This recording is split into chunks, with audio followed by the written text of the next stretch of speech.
Hi viewers, இன்றைக்கி நம்மளோட success study class ரூமில் என்ன பார்க்க போகிறோம் அப்படின்னு பார்த்தீங்க அப்படின்னா ஃபீச்சர்ஸ் ஆஃப் பார்ட்னர்ஷிப் தான் பார்க்க போகிறோம்.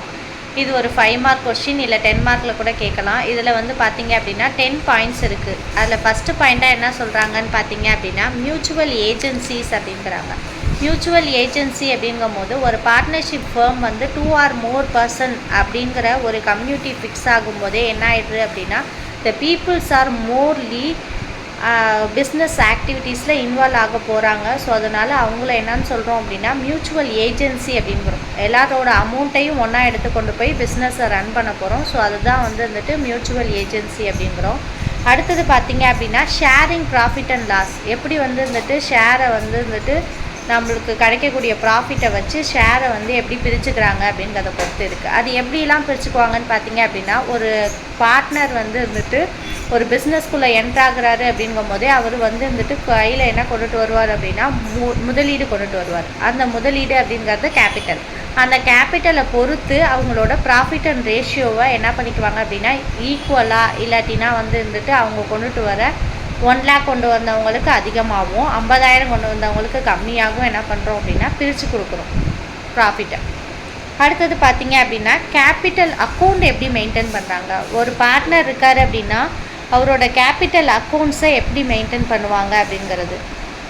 ஒரு பார்ட்னர் வந்துட்டு ராம்னு இருக்கார், ராஜான்னு இருக்கார், ரவின்னு இருக்கார் அப்படின்னா அந்த 3 பார்ட்னருக்குமே தனித்தனியாக கேபிட்டல் அக்கௌண்ட்டை மெயின்டைன் பண்ணி அதுக்குள்ளே அவங்க வந்துட்டு எவ்வளோ அமௌண்ட்டை வந்துட்டு கொண்டுட்டு வந்தாங்க, அதுக்கப்புறம் அவங்க அந்த ட்ராயிங்ஸ்க்காக எவ்வளோ எடுத்திருக்காங்க, அந்த ட்ராயிங்ஸ் மூலமாக அவங்க எவ்வளோ வந்துட்டு இன்ட்ரெஸ்ட் ஆன் ட்ராயிங்ஸ் வந்துட்டு எடுத்திருக்காங்க அப்படிங்கிறது. அடுத்தது பார்த்திங்க அப்படின்னா அப்ராப்ரியேஷன் ஆஃப் ப்ராஃபிட்டை எப்படி அப்ராப்ரியேஷன் பண்ணி ஒவ்வொருத்தவங்களுக்கும் தனித்தனியாக இண்டிவிஜுவலாக எப்படி அப்ராப்ரியேஷன் பண்ணுறாங்க அப்படிங்கிறது. அடுத்தது ஒரு பார்ட்னர் வந்துட்டு அட்மிஷன் ஆகும்போது என்ன ப்ரொசீஜரில் அட்மிஷன் ஆகுறாரு, அவருக்கு என்னென்னலாம் ப்ரொசீஜர் அப்படிங்கிறது தனியாகவும்.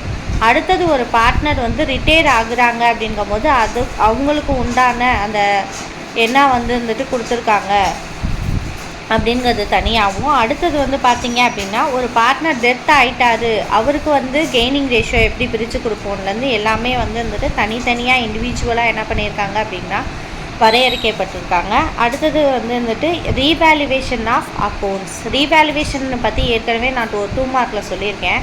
அதில் என்ன சொன்னேன் அப்படின்னா ஒரு ப்ராடக்ட்டுக்கு இல்லை ஒரு அசட்டுக்காகட்டும் ஒரு லைபிலிட்டிஸ்க்காகட்டும் அதோட வேல்யூ வந்துட்டு இன்க்ரீஸும் ஆகலாம் டிக்ரீஸும் ஆகலாம். ஸோ அப்போ அதை பொறுத்து என்ன பண்ணுவாங்க அப்படின்னா வேல்யூஸை வந்துட்டு ஃபிக்ஸ் பண்ணுவாங்க. அதுதான் ரீவேல்யூவேஷன் அக்கௌண்ட் அப்படிங்கிறோம். அடுத்தது வந்துட்டு குட்வில் ட்ரீட்மெண்ட் அப்படிங்கும்போது ஒரு கம்பெனிக்கு கிடைக்கக்கூடிய குட்வில்லை வந்துட்டு எப்படி வந்துட்டு ஒரு பார்ட்னர்ஸ்க்கு பிரித்து கொடுப்பாங்க அப்படிங்கிறது தான் குட்வில் ட்ரீட்மெண்ட் அப்படிங்கிறது. அடுத்தது பார்த்திங்க அப்படின்னா